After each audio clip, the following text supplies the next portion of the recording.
Well, I'm grateful we can finally continue our series that we're in called What's Next. If you remember, this is a series that we have on eschatology. And again, eschatology, all it means is the study of last things. So all we're really talking about in this What's Next, or if you want to call it eschatology series, is simply what comes after this life. What's next? I know we're going to church and different things, but we hear about the judgments, we hear about the rapture, we hear about second coming. What is all of that? And so we're talking about basically what those events are and how that happens. And so what we've kind of used as a jump off spot is Revelation chapter 1. And I think it's important to continue going back there. We're going to look at verse 1 first. And he says the revelation from Jesus Christ. So remember, this is right here in the beginning of the book of Revelation, last book in the Bible. And he's beginning to tell of the things that are coming. He says the revelation from Jesus Christ, which means revelation just means revealing. That's all it means. So the revealing from Jesus Christ, which God gave to him, who show his servants what must soon take place. So he's about to tell us what's coming next. He says he made it known by sending his angel to his servant John, who testifies to everything he saw. That is the word of God and the testimony of Jesus Christ. And then he says this in verse 3. Blessed is the one who reads aloud the words of this prophecy. That's the first thing. He says, blessed are you when you read aloud the words of this prophecy. But he takes it a step further. He says, and blessed are those who hear it. They hear it. So blessed are those who read aloud the words of this prophecy. Secondly, blessed are those who hear it. And then thirdly, he says, blessed are those who hear it and take it to heart. In other words, they don't just read it aloud. They don't just put it in their brain for a cognitive understanding, but then they put it in their heart and it affects how they live their day-to-day lives. Even prophecy is not something that's given to us so that we can go around and show that we have more knowledge than somebody else. It's so that it changes how we live our lives here on earth. And he says what is written in it because the time is near. Why is John saying these things? Because he believes that the time is near, and we know that the time is near for us. As a matter of fact, if you remember, the first week we talked about the church age, and that is the time that we are living in right now. That's just simply the time where the gospel is being preached and the church is growing and coming under persecution and everything else. And what we looked at in this church age is what are the signs that show us that the next thing is about to take place, which we're going to talk about in a few minutes. And we talked about how do we get from this church age to where we're living with Christ in heaven forever. Well, one of the ways is that people pass on and they die. And we talked about this a few weeks ago. Is death the end? And what happens when a person dies? Well, there's also another way that people leave this earth and are immediately into heaven. The Bible talks about our hope, the rapture of the church. This was last week's message. I know we did not meet here physically last week, but we did still put out the sermon. Hopefully you went and you opened up your newsletter last week and were able to watch that sermon. If not, I strongly recommend you go back a week and you find that sermon and watch it, because a lot of things we're going to say throughout this series works under the assumption that you have seen that, all right? So that's called the rapture of the church. And that time when God just says, it's done. All the church, all of those who are Christians, you're out of this world and you're immediately in the presence of God, leaving nothing but people here on earth that are unbelievers. And it's going to create mass pandemonium, and we're going to talk more about that in the upcoming weeks. And then that's going to create something that we're going to talk about next week, and that is the Great Tribulation. It's going to create 7 very difficult years when Christians all around the world are out of this world. And now there will be 7 very, very difficult years. Now, today we're going to talk about something called our judgment, and that is the judgment seat of Christ. So the rapture takes place, and we begin a 7-year period of tribulation on earth. But in heaven, Christians began to go through what's called, again, that judgment seat of Christ, where they go through a certain judgment. And this is really important that we understand that this is not the only judgment. People just talk about the judgment flippantly, not realizing that there are different judgments. There's a judgment for Christians, and there are judgment for non-Christians. We're going to talk about, closer to the end of the series, what's called the Great White Throne Judgment for unbelievers. But for us, we're going to talk about the judgment seat of Christ. And we're going to begin by looking at 2 Corinthians chapter 5, beginning with verse 9, and it says this: "So we make it our goal to please Him." Our goal is to bring honor to Christ, but to please Him, whether we are at home or in the body or away from it. Why? Verse 10 says it, "For we must all appear before the judgment seat of Christ." Notice this. We must all appear. By all appear, he's speaking, the whole context here is he's talking to the church. So he's saying to the church, we're all going to appear before the judgment seat of Christ. It's a judgment that we go through when we stand before the Lord. And we're going to talk about what that is and what that looks like in just a minute. "So that each of us may receive what is due for us, the things done while in the body, whether good or bad." This is huge, because he begins to reveal to us what that judgment is going to be like. This is not a judgment of whether we are Christian or whether we are not Christian. It is how we have lived our lives after we became Christian. Are we living it in a way that's good and honorable to Christ, or are we living it in a way that is bad and dishonoring to Christ? Matter of fact, you see something else in Romans chapter 14. Paul says in verse 10, "You then, why do you judge your brother or sister? Why do you treat them with contempt? For we will all stand before God's judgment seat." So I just wanted you to see that this is more than one place in the Bible, and there are other places in the Bible. As a matter of fact, I have to say, all of these scriptures, I could take you to multiple scriptures. Spent time just before this just cutting scriptures out. There's so many there. But it's important that you take this and you begin to allow yourself to begin to study deeper in the scriptures on these things. So what we're seeing from this, when we talk about the judgment seat of Christ, is that it is something that's for believers. By the way, you'll also hear this called the Bema seat at some point.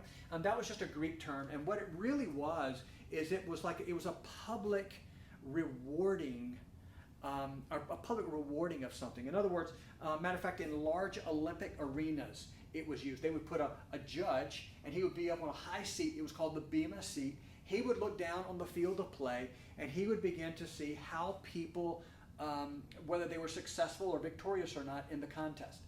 And he would give rewards out. They would usually be wreaths or crowns, things like this, but they would give to them based upon how they were, how successful they were in their competition. But it wasn't a judicial bench showing that you are right or wrong. Just as like the judgment seat of Christ, as I said, is not something saying somebody is saved or not saved. And what happens is many times Christians are saying, "I'm afraid I'm going to stand before Christ in the judgment, and he's going to look at me and say, 'Well, you're not a Christian.'" But remember that that's not what the judgment seat of Christ is about. It's about how we've conducted our lives on earth since we became a Christian. So it's important that we understand this. Matter of fact, in Matthew chapter 16, verse 27, Jesus says this. It says, and I'll just go straight to this. He says, he will reward each person according to what they have done. All right? He said he will reward them. There's going to be a rewarding of how we have lived out our lives. And so that's going to be a judgment that all of us as Christians are going to go through. There's no way to get around that. Now, as Christians, our sin is already removed from us. There's not something, again, that we have to worry about that. Matter of fact, I love how the prophet Micah puts it in chapter 7, verse 19. He says this, "You'll again have compassion on us. You'll tread our sins underfoot." And he says, "You'll hurl or throw your iniquities into the depths of the sea." Think about this. He says, "I'm going to take your iniquities or your sins, and when you ask for forgiveness, I'm going to throw them into the ocean." Now we look at it and say, wow, you're going to have a lot of equipment to go down to the bottom of the ocean and get that. But remember, in those days, they didn't have that kind of equipment. When somebody threw something in the bottom of the ocean, there was no going and getting it. There's no way to go back and retrieve that. And so that was the concept that Micah wanted us to understand, that when you are a Christian, your sin, it's gone now. So this judgment seat of Christ is not God going back and digging up your sin or reaching into the ocean and grabbing your sin back. This is, again, based upon how we have lived our lives on earth since we became a Christian. So our work will be rewarded accordingly. Now, let me hit a really important scripture here. Remember, there are people, Christians who have been raptured out of the world. There's 7 years going on in the world, on earth, pandemonium. But we're standing before the Lord in this, and He gives us a little insight of what this could look like in 1 Corinthians chapter 3, beginning with verse 11. He says, "For no one can lay any foundation other than the one already laid, which is Jesus Christ." He says, "If anyone builds on this foundation using gold, silver, costly stones, wood, hay, or straw, their work will be shown for what it is." In other words, he says, if you're building this on something on gold and on silver and things that stand the test of time, it's going to be shown. But if you're building this on wood that rots, on straw that burns, that's going to be shown as well. And that's a question that every one of us have to ask. What are we building our foundation on? In other words, the judgment seat of Christ is basically going to be saying, okay, I know you're a Christian, but have you been living your life based and founded on Christ? That's really what it's about. He goes on in verse 13, he says, their work will be shown for what it is, because the day, another translation says that day, talking about the judgment, because the day will bring it to light. So the foundation that we're built on is going to be seen at some point. At some point, you're going to know what foundation we have built our lives on. He says it will be revealed with fire, and the fire will test the quality of each person's work. You just think about this for just a minute.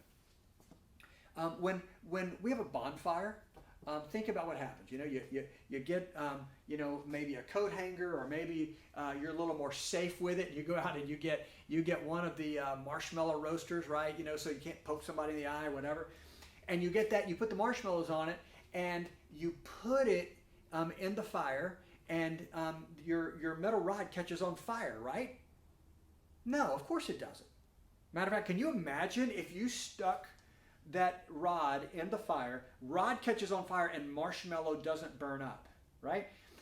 Why would they use metal? Because they understand that it has the ability to stand the test of fire. As a matter of fact, when you take metals and you put them in fire, fire actually refines them and makes them stronger.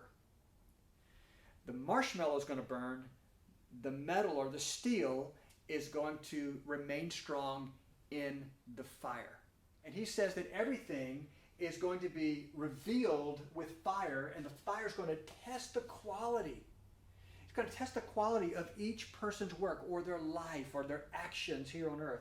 Verse 14 says, if what has been built survives, the builder will receive a reward. So remember, this is about Christ giving us rewards based upon how we've lived our lives. And then he says in verse 15, if it is burned up, the builder will suffer loss, but yet will be saved. This is not about whether we are saved. He says we can suffer that loss, but when we realize that we didn't build our lives here on earth on the right foundation. So again, this is not about salvation. In other words, we can squeak in, right? He says, even though only as one escaping through the flames. Now, I've done a lot of talking here. I know that. I even feel it. There's a lot of things I've thrown out here to you. But here's what I want us to remember. We are living in the church age. We're living in a time when Christ could come at any moment. There are some people who are dying from this earth, and they are immediately with God in heaven. But then there will come a day, what's called the rapture of the church, when all Christians are out of this world. They're in the presence of God. Then there will begin 7 years, a very difficult time here on earth. But we as Christians, whether people who have died or people who are raptured, will begin to go through what's called the judgment seat of Christ, which was what we've talked about today. And the question you're having probably is this: so what? Why does that matter to me?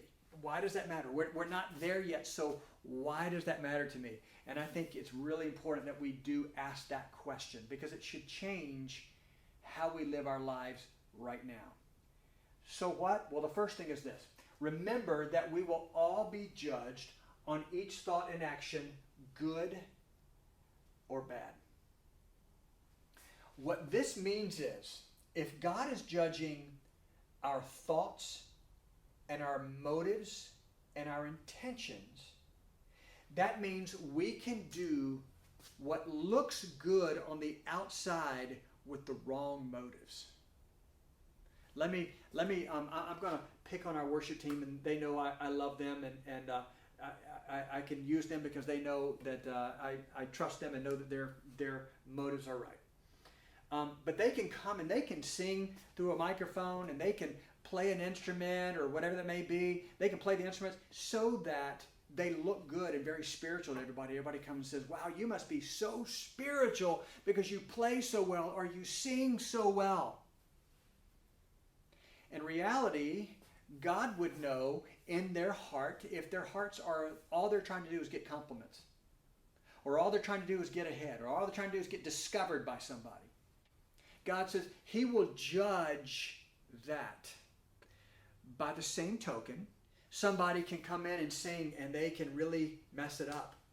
They can really make a mistake. And God says, yeah, you know what? You really did mess that song up and everything else, but your heart is what I saw. I loved what I saw in your heart. That we're not judged on how well we sing or how well we play. We're judged on the motives and the intentions and the actions of our hearts. This means that you can also do some things that may not have gone perfectly. Maybe it wasn't the best decision, but God looked at the motive of your heart and said, you know what? I'm still going to bless you because your heart was right. Your heart was right. That's the beauty of serving the Lord. So if you are a Christian, if you're a Christian and you have a heart for Christ and you want to please God, you don't have to be fearful of judgment seat of Christ. It should be something you embrace, because even if we screw up along the way, God says, yeah, but I saw your heart and your heart was right. Worry about why we do what we do. Not even what we do, but why we do it. Am I doing nice things to people so that people pat me on the back and say, wow, he's really a nice guy? Or am I doing it because I want them to say, Christians are just different. Christ really makes a difference in their lives. Remember that we will all be judged on each thought or action, good or bad. Secondly, we should work towards rewards. I put this intentionally this way because I know that many of you are looking at this and says, wow, so you're saying we're just trying to get rewards? Well, don't forget that the Bible gives us motivation to live for Christ when He says that one day we could hear the Master say, well done, good and faithful servant. There's nothing wrong with wanting God to be pleased with us. And there should be something in us that says, I'm going to live my life in such a way that I'm rewarded by Christ. I want to live my life in such a way that He says, well done, Brent. Good job. And think about this for a moment. Think about this. As a pastor, just as we said a minute ago, I can sit here and go through all the motions, but inside, my heart's not right in this. I want God to look and say, Brent, you know what? You made some mistakes along the way, and you should have done something a little bit differently there, but your heart was good. Well done. You will receive reward for that. There's nothing wrong with saying, I want to please the Lord, and I want to be rewarded by Him. Lastly, live humbly, because you will be judged. Every one of us will stand before the Lord for the judgment seat of Christ. Every Christian will stand before the judgment seat of Christ. And so live humbly. Don't worry about the person on the other side of the aisle in church. Don't worry about the person driving past you in the car. You worry about yourself. I got to worry about myself. Live humbly. We have to live humbly before the Lord, because the truth is this. Brent Galbraith has got enough issues of his own that I got to live humbly and worry with my life, right? The same with you. You have enough issues on your own. Let's just live humbly before the Lord and love Christ with all of our heart so that we can hear him say, well done, good and faithful servant, so that we don't have to be fearful of the judgment seat of Christ. We don't have to be ashamed when we stand before the Lord, but that there's something in us that says, I'm so grateful that I serve the Lord, and I'm pleased to stand before him. Hey, thank you so much for taking time to watch this video. Don't forget, next week we're going to continue in our series. Looking forward to that. And hey, make sure you also look in the newsletter. We have some information there about our December 23rd, our Christmas Eve service. As we mentioned, listen, they're still going to take registration, but we're going to do something different this year. We're going to do it outside. There's a lot of information there. Right now, I know people have been concerned, Christmas Eve, is it going to change? And we're not going to have our traditional service, and it's not going to be a traditional service. I don't think any church is going to really have a traditional service in that way right now. But I can tell you this, that we're going to try to make it something very memorable. Again, different, but very memorable for your family as we go through this Christmas season and worship the Lord together. Other than that, thank you so much again for watching. Can't wait to worship with you very soon.